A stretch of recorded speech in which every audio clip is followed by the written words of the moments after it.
So Hardy-Weinberg Equilibrium, it gives evidence for a population that's not evolving.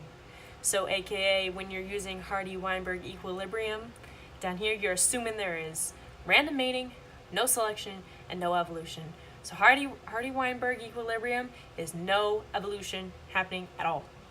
So you use it to obtain expected allele frequencies of the next generation. So, yeah. If the observed value is close to the Hardy-Weinberg values that you get, then there is evidence to support the null hypothesis. If the observed is far away from the expected in Hardy-Weinberg equilibrium, there is evidence for evolution.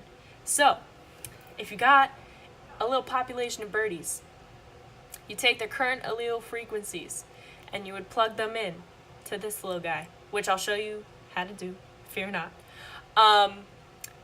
And the answer that you get, you can use them to calculate the number of individuals.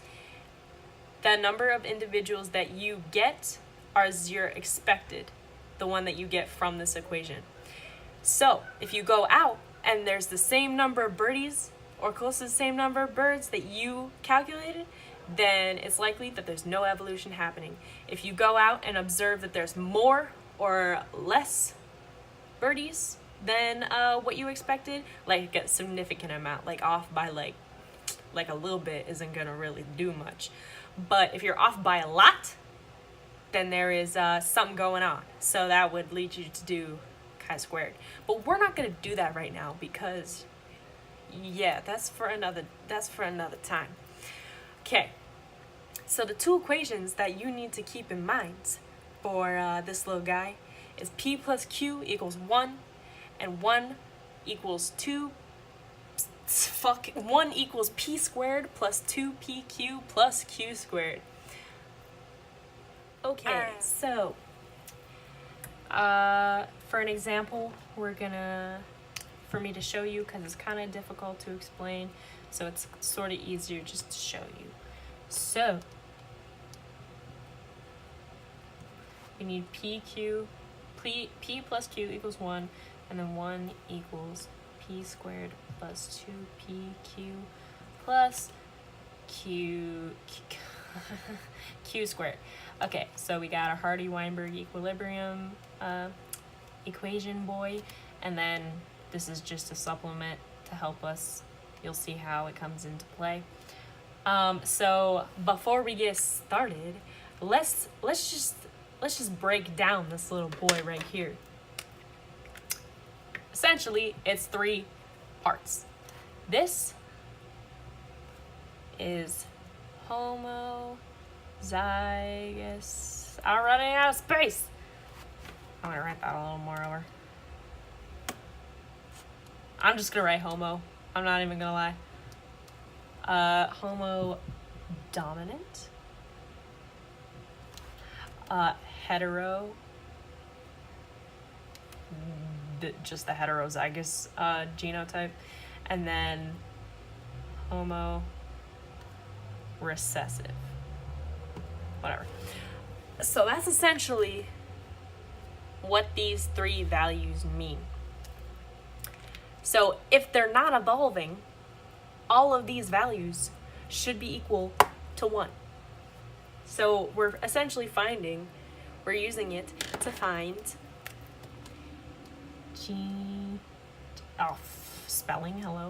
genotype frequencies,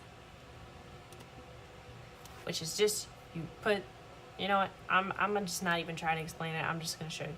Okay, so in this little example guy, we have 540 total foxes, and they have thin and thick coats. The alleles are capital C, lowercase c, dominant, recessive. So guys with this are going to have a thick coat. Guys with just these are going to have a thin coat. So it's C, 2 capitals, thick coat, C, little c, another thick coat, and then C, which is a thin coat. So how do we use this? Well, first we need to find the values to plug it in. Well, I mean, first let me complete the problem actually. So I'm gonna just erase this because it's in my way. So the value that we're given is the number of foxes with thin coats. So there's 49 thin coat foxes. Okay, now we have the information we need. Now we're gonna find the values that we need to plug this in. So in this case scenario, you're gonna use this to get the proper genotypes. So this boy is just capital C. This boy, representative lowercase c. Thick coat, thin coat. Okay, so in order to start off, we need to find the genotype frequency of the thin coats. So you literally just do 49 over 540, which is 0.09. That is your p squared.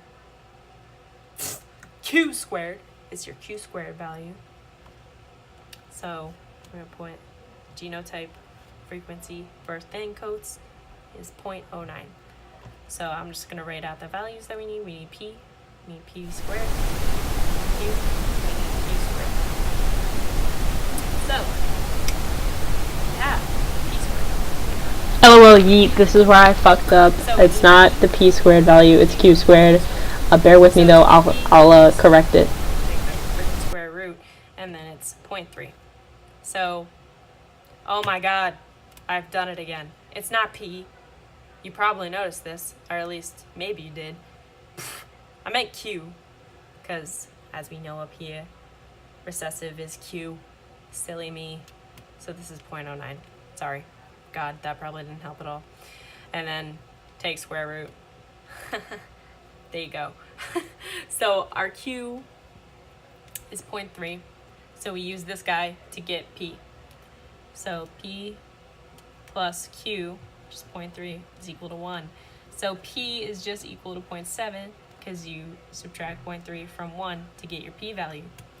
So it's 0.7, and then you square that, and it's just 0.49. So now we have all of our values. So now we can just plug them in.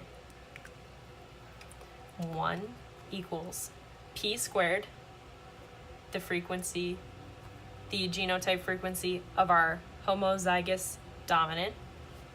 And then we have plus 2P Q. Sorry if that was loud. So this together will give us our heterozygous genotype frequency, which is our big C, little c. So divided, we have our 2 parts of the 3, and then our 0.09 for the genotype frequency of our homozygous recessive trait. Okay, so now you just go with all of these together. So it's 0.49, that's already done for us. And then 0.42, just multiply these together to get that. And then this is already done for us as well. So now it's divided. Homo dominant, hetero, homo recessive. So then you just bring them up here. So our homozygous dominant genotype frequency is 0.49.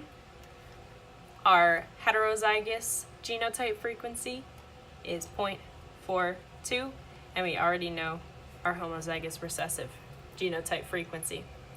So this is how you use Hardy-Weinberg to get your genotype frequencies. And then from there, you can get the number of individuals. Okay, so this is how you use Hardy-Weinberg to get the number of individuals. Okay, so this is a different example that I'm using. I just used this one because my teacher had the answers up for it, and I wanted to make sure I was actually giving you the correct material, obviously, because that would be really bad if I didn't. So essentially, in this scenario, we just have different wing coloration for moths. So it doesn't really matter. Let's just say these ones have a lot of spots, these ones have medium spots, and these ones have no spots. Okay, so these are the genotype frequencies for each genotype. You just do what we did before. You just take the value over the total. That's it. Keeps moving. Keep shifting it. Okay. So that's how you get it. And then literally to get the freaking number of individuals that will have each genotype, you literally just multiply it by the total of individuals, which is 1,620. So after you do that, the number of individuals that you get, hold on, let me get them. So for AA, after multiplying 0.9044 times 1,620, you get the expected number of individuals as 1465.128.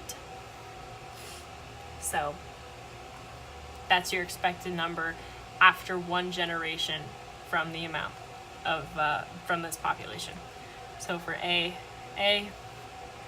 0.093 times the total, you get 150.66.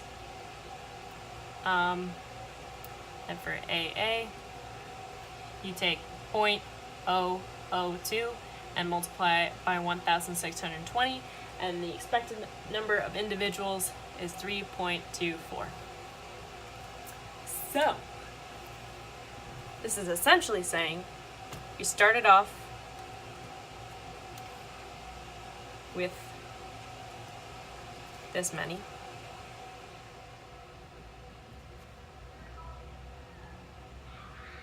And then it's saying basically after one generation,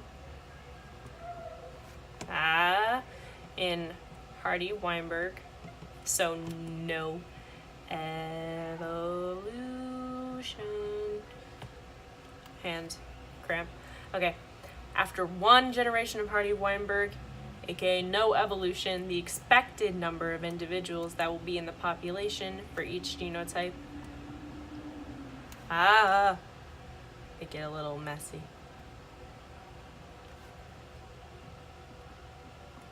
So, this is what the population would be after one generation if there was no evolution occurring. So, just to sum shit up,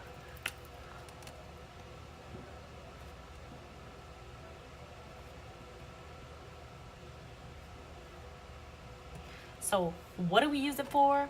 One, we can get genotype frequencies. 2, number of individuals after one generation. No evolution. So, essentially what we would use this for now is now that we have our expected number of moths, if the population of moths is in Hardy-Weinberg Equilibrium, after one generation, we should be able to go out and find around this number of each genotype. So there should be around 1,665.128 moths with a lot of spots. There should be 150.66 moths with medium spots, and there should be 3.24 moths with no spots.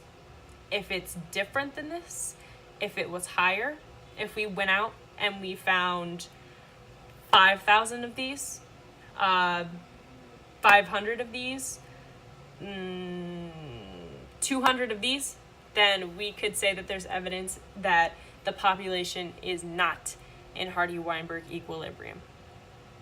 So close to these numbers, Hardy-Weinberg Equilibrium.